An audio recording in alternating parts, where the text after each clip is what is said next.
With the success of the CCP in the Chinese Civil War, it meant that a good portion of the Earth's surface was now dominated with communism, so therefore the United States' fear of communism continued to grow. In this recording, I'll be discussing what was called McCarthyism, which was something that happened in our country in the early 1950s as the result of communist advances in the world. It was pretty much a time of paranoia and hype. However, it was a very real thing to most people. People lost their jobs, were put in prison, and pretty much exiled from society if they were suspected to be a communist sympathizer here in the United States. So let's first start with looking at the outside situation of the United States as the Cold War developed with communist advances and other issues around the globe. We've already talked about the Arab-Israeli War at the beginning of the last unit, and this is something that ties in here now because with this war it showed that both the United States and the USSR had interests. Both of our countries' support was given to Israel in its formation as an official state, but mostly it was due to the interest of both of the superpowers that we chose to support the Israelis in their struggle for obtaining a homeland. The outcome of this war meant that Israel had much more of a proportion of Palestine than what the UN was originally willing to give them. And from there, the Arab-Israeli conflict would just increase to future conflicts, such as in 1956, something called the Suez Crisis, which we'll talk about, and then the 1967 Six-Day War.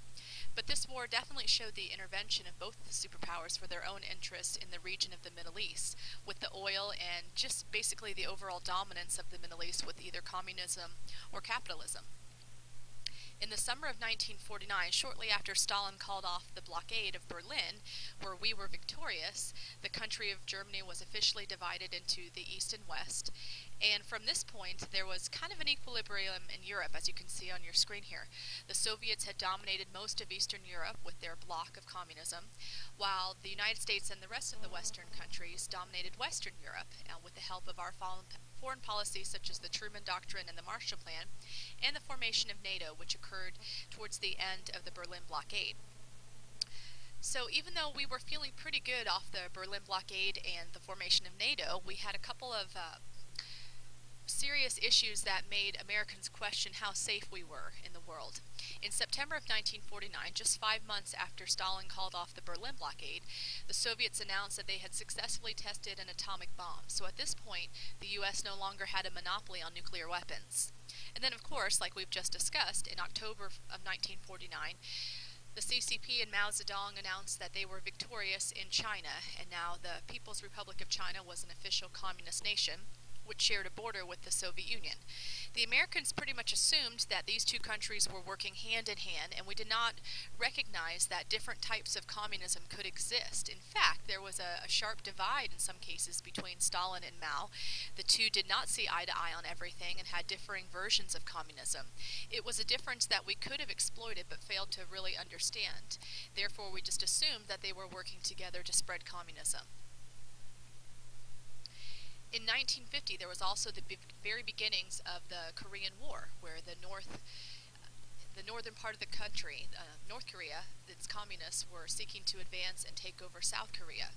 This was a war that would last for 3 years and end in an armistice without a full resolution for either side. It involved the United States directly, as we were the majority of the UN forces that were intervening in the Korean conflicts. So with the announcement of the Soviet bomb, along with the communist victory in China and the beginnings of the Korean War with the communist forces advancing, there was something called the Red Scare that broke out, and it was pretty much hand in hand with what we call McCarthyism. This was the time in the United States where we were extremely fearful of any type of communist activities and the potential of communism to take over our society in an indirect way. Obviously, with World War II, we had worked with the Soviets and were able to have an alliance with them. However, after World War II was over and the common enemy of Nazi Germany was defeated, there was a strong anti-communist feeling in our country. We had also had times in our country where we were anti-communist. After World War I, there was the first Red Scare, which we were fearful of the communists that had just taken over Russia. They had their Bolshevik Revolution at that point and had officially pulled out of World War I and left the Allies hanging. This led to strong anti-communist feelings in the U.S. even in the 1920s. These were to be revived now in the early 1950s. There was a very famous individual, a senator from Wisconsin named Joseph McCarthy. He's pretty much the person that's labeled as the instigator of all of this anti-communist hype. And pretty much he alleged that the Soviets had a conspiracy to place communist sympathizers in key positions of American society, in the government, in the entertainment industry, in the economy. And so he pretty much said that instead of a direct takeover by the Soviet Union with force, they were seeking to do it in an indirect way. There's a lot of people that debate why he started these types of allegations. It could have been for his own political gain in order to play off of the feelings that most Americans had already about communism. Whether or not he was being sincere with his fear of communism is a subject of debate, but he is pretty much the person that got the paranoia to a fever pitch. The accusations that McCarthy put on different individuals led to all-out show trials that took place. There was a congressional committee called HUAC, or House Un-American Activities Committee for short. And this committee conducted all kinds of quote-unquote investigations of those who had been accused of communist-type activities. Pretty much they were purges, and in some cases can be compared to the purges that Stalin held within his own country to rid the country of opposition. We were pretty much doing the same thing here, even though we called ourselves to be democratic. If you look at the page 44 in your Cold War book, you can see some of these issues that I've mentioned already, such as the Soviets getting the atomic bomb and the Chinese becoming communists, and at the bottom talking about McCarthy and these trials that resulted from his accusations. Pretty much it showed that every level of our society, every group, every individual, every institution was at risk for accusations. Nobody was completely safe from potentially being labeled a communist. McCarthy had always supposedly a list of potential communists, and towards the end of his hype, when people started to discredit him and his whole campaign backfired on him, it was never produced, this mysterious list that he always claimed to have of these people who he claimed knew was communist. There were some famous cases that took place during the Red Scare. There were Julius Nethel Rosenberg, who ended up being electrocuted in the electric chair for execution, and an individual by the name of Alger Hiss, who was basically a spy being accused by a former spy, which shows you kind of the twistedness of all this. And then there was another group called the Hollywood 10. These were individuals in the entertainment industry that were summoned for an investigation by this HUAC, and they refused to answer questions because they felt that the whole premise of these trials was against the Constitution. You can find actual videos showing some of these trials taking place, and it's like what you would expect to see on a movie. These trials were very tense, and people yelling and screaming, and it was just crazy to see the level that this anti-communism reached in our society. We'll be watching a brief video of it in class so you can see some excerpts of some of these trials. Pretty much this crusade that was being launched in our country shaped the public opinion against communism, which was already present. It just further defined it and set the agenda for our country's government. We had already had the policy of containment in place, but with the victory of the CCP in China, along with the Soviets obtaining a nuclear bomb, it was questioned as to how effective this containment strategy was being. Truman and his advisors were called into question, and people that were going to be running for office in the 1950s, like Eisenhower, could capitalize on this. McCarthy himself claimed that the Truman administration was under communist influence and had been, quote-unquote, soft on communism. They accused Truman of losing China, that we could have helped the GMD not be able to be taken over by the CCP, which that's extremely doubtable given the failures and the corruption within the GMD. But that's what some of these Truman advisors were accused of, because they were seen as allowing the CCP to win. Truman himself had to readjust his own strategy a bit in order to try to stave off some of these accusations.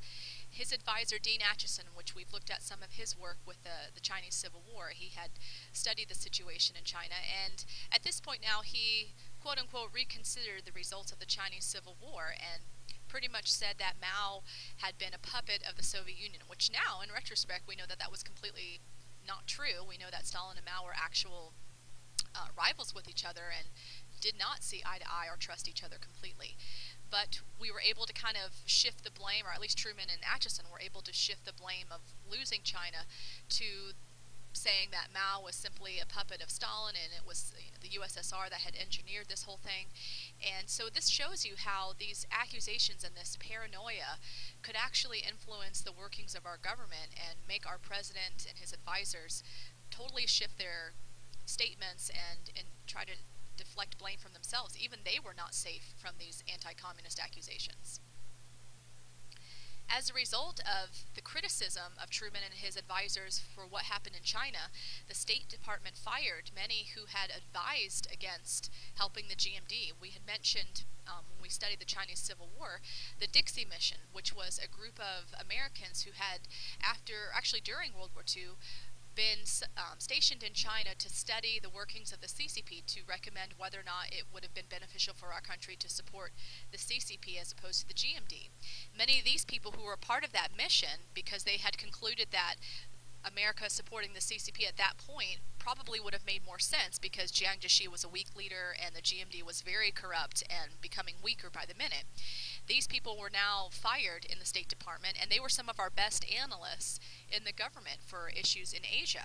And so therefore we lost the perspectives and understandings of many of these people that could have seen the division between Stalin and Mao and allowed us to take advantage of it a lot sooner. But because of this hype of anti-communism, they were not able to hold their positions anymore. So as far as what this cost people, it cost them their careers, it cost them their status in society. For many, it cost them their actual freedom, because they were put in prison because of these accusations, which many of the accusations were unfounded and there was no real evidence. And even if there were, it still goes against the principles of the Constitution, which allows people freedom of speech and the right to assemble peacefully.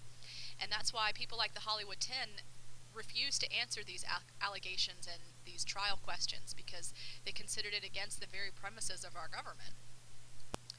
As you can see here, to kind of highlight the ridiculousness of all this, Truman himself refused to recognize the new Chinese government. He said that the government in exile in Taiwan, which is where Jiang Jiechi had fled to, and the rest of the GMD forces that were still alive, he recognized that as the official Chinese government. And for years, up until Nixon in the late 60s, this was the case. So we could have made this situation a lot better for us, but we chose not to, because we saw communism as communism. Finally, I'm going to end the recording with a discussion of a very key report called NSC-68. NSC stands for National Security Council, and this was one of the key documents of the Cold War, because it was a report issued in 1950, which was after the Chinese Civil War resulted in communism and the Soviets had their bomb. And basically, this was a report that continued to guide U.S. policy in foreign affairs, and as the Cold War developed from this point on. This report basically warned how any communist activity anywhere in the world could be traced back to the Soviet Union. So again, this shows the failures of our country to recognize that there were different types of communism, such as Maoism. We assumed that all communist activity was directed by Stalin and the Soviet Union anywhere in the world, and that they had this mass conspiracy to take over the globe. The report also warned that this period of time of tension and danger with the Soviet Union was going to be indefinite, and we didn't know how long it was going to last, and therefore we needed to take better preparations to be ready for the communist threats. The report suggested an increase of massive amounts of money, as you can see here, $35 to $50 billion in military spending. This is on page 46 of your Cold War book that you can see this. So the significance of this report is that it widened our scope of containment, which the Truman Doctrine and containment, going back to George Kennan in the early parts of the Cold War, was mostly seen as a European thing, and now this is extending it to anywhere in the globe. There are some historians that are revisionist in nature who have looked back at this and questioned whether or not this report was an excuse for us to just expand ourselves and pretty much be imperialist ourselves like we had been in the past when we had taken over other parts of the world before the World Wars. So whether that's the case is debated. But regardless, this increase in spending would have to come from U.S. taxpayers, and so, as one historian put it, it required taxpayers to put their money where their anti-communist mouths were. So in order to support anti-communism, was going to have to come through their own pockets.